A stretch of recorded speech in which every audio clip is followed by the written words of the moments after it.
तो चलिए आज हम जानते हैं ब्रह्मांड क्या है और ब्रह्मांड के रहस्य। जो भी लोग विज्ञान में रुचि रखते हैं उनको ब्रह्मांड का अध्ययन करना, ब्रह्मांड के रहस्यों तथा तथ्यों को जानना बहुत अच्छा लगता है। इस अनंत ब्रह्मांड की जटिल रचना को बारीकी से समझने के लिए आज भी बहुत सारे वैज्ञानिक अपने शोध कार्य में लगे हुए हैं, परंतु आज तक के संशोधन से ऐसी बहुत सी बातें हैं जो ब्रह्मांड के बारे में अनोखे रहस्य और रोचक तथ्य को हमारे सामने रखती हैं।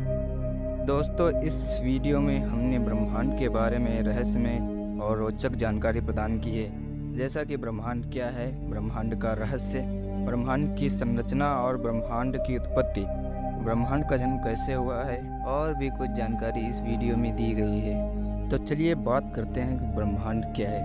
ब्रह्मांड संपूर्ण समय, सभी स्थान, अंतरिक्ष और उसकी आंतरिक सामग्री और ऊर्जा को कहते हैं, यानी ब्रह्मांड ही सब कुछ है। ब्रह्मांड में सभी ग्रह, तारे, गैलेक्सी, खगोलीय पिंड, गैलेक्सियों के बीच के अंतरिक्ष की आंतरिक सामग्री, गैर परमाणु कण, सारे पदार्थ तत्व, सारी ऊर्जा और सभी रेडिएशन और ऊर्जा के अन्य सभी रूप भी शामिल हैं। हम भी ब्रह्मांड का एक हिस्सा हैं। कोई फर्क नहीं पड़ता कि आप और हम कहाँ मौजूद हैं, क्योंकि जो कुछ भी है वह स्वयं ही ब्रह्मांड की परिभाषा में सम्मिलित हो चुका है। वैसे देखा जाए तो पूरे ब्रह्मांड का सिर्फ 5% हिस्सा ही भौतिक पदार्थों से बना है, जिसमें ग्रह, नक्षत्र, तारे शामिल हैं। बाकी डार्क एनर्जी 68% है और 27% डार्क मैटर है। इसे भी देखना मुमकिन नहीं है, लेकिन इसका असर दिखता है। ब्रह्मांड की उत्पत्ति या ब्रह्मांड का जन्म कैसे हुआ, इसका सटीक और प्रमाणिक तथ्य आज भी हमारे वैज्ञानिकों के पास नहीं है, परंतु बहुत सी थ्योरी में से सबसे स्थापित बिग बैंग थ्योरी है। इस थ्योरी के अनुसार ब्रह्मांड की शुरुआत लगभग 13.7 अरब साल पहले बिग बैंग के साथ हुई थी, यानी हमारे ब्रह्मांड की उम्र 13.7 अरब वर्ष हो सकती है।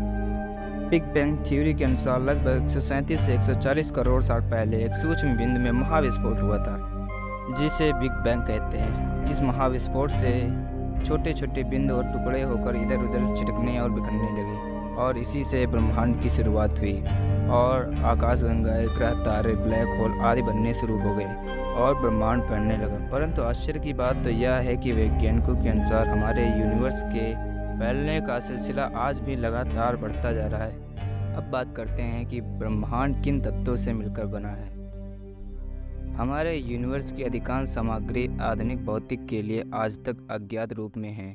ब्रह्मांड में कुल ऊर्जा का लगभग 68% हिस्सा डार्क एनर्जी से बना है, जो ऊर्जा का एक काल्पनिक रूप है और अंतरिक्ष समय के निर्वात में ही रहता है।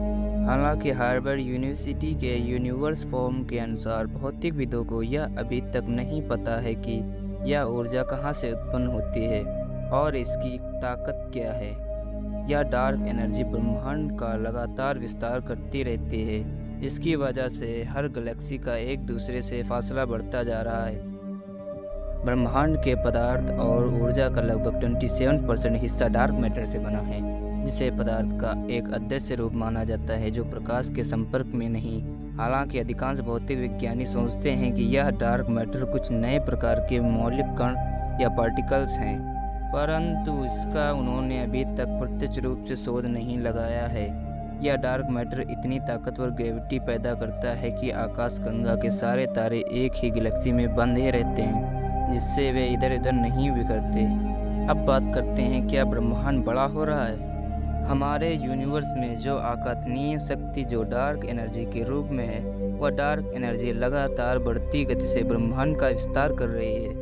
आज के समय में दूर की आकाशगंगाओं के अवलोकन से पता चलता है कि हमारे यूनिवर्स की सभी आकाशगंगाएं औसतन दूर होती जा रही हैं। खगोल शास्त्री एडविन हुबल ने 1920 के दशक में एक क्रांतिकारी खोज की।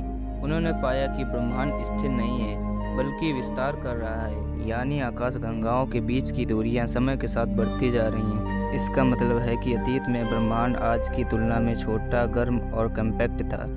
जिस गति से ब्रह्मांड बड़ा हो रहा है, उससे खगोलविदों को ऐसा लगता है कि ब्रह्मांड स्वयं अपना विस्तार कर रहा है। आपको बता दें कि ब्रह्मांड के फैलने का सिलसिला अभी भी लगातार जारी है। 1998 में हबल टेलीस्कोप की वजह से यह पता चला कि ब्रह्मांड जिस रफ्तार से फैल रहा है वह रफ्तार भी लगातार बढ़ रही है। आज भी वैज्ञानिकों का मानना है कि ऐसा डार्क एनर्जी के कारण हो रहा है। यह डार्क एनर्जी हमारे आसपास हर जगह मौजूद है, पर हमें दिखाई नहीं देती है। इससे हम ना तो माप सकते हैं और ना ही इसकी जांच कर सकते हैं, परंतु इसका असर हमें महसूस होता है, इसलिए इसे हम डार्क एनर्जी कहते हैं। क्या ब्रह्मांड का अंत हो सकता है? बिग बैंग के सिद्धांत के अनुसार ब्रह्मांड का निर्माण एक सूक्ष्म बिंदु में महाविस्फोट से शुरू हुआ था, और यह सिद्धांत मानता है कि ब्रह्मांड का औसत घनत्व इसके विस्तार को रोकने के लिए पर्याप्त होगा और ब्रह्मांड सिकुड़ने लगेगा। ब्रह्मांड के मुख्य घटक डार्क एनर्जी के प्रभाव के कारण ब्रह्मांड न केवल हर दिन बड़ा हो रहा है, बल्कि हर दिन और तेज़ी से बढ़ रहा है, और आखिर में यह विस्तार लगभग हर आकाशगंगा को हमारे योग्य क्षेत्र से बाहर कर देगा। एक खगोल भौतिक शास्त्री का कहना है कि आज से सैकड़ों वर्षों बाद लगभग हर आकाशगंगा हमारे लिए अदृश्य हो जाएगी। आखिरकार आकाशगंगा में नए तारे बनने के लिए ताज़ी गैस समाप्त हो जाएगी। अब से अरबों साल बाद अंतिम तारे बुझ जाएंगे और अपने पीछे मूलभूत कणों का एक पतला भाग छोड़ देंगे, जो धीरे धीरे परम शून्य के तापमान तक ठंडा हो जाएगा।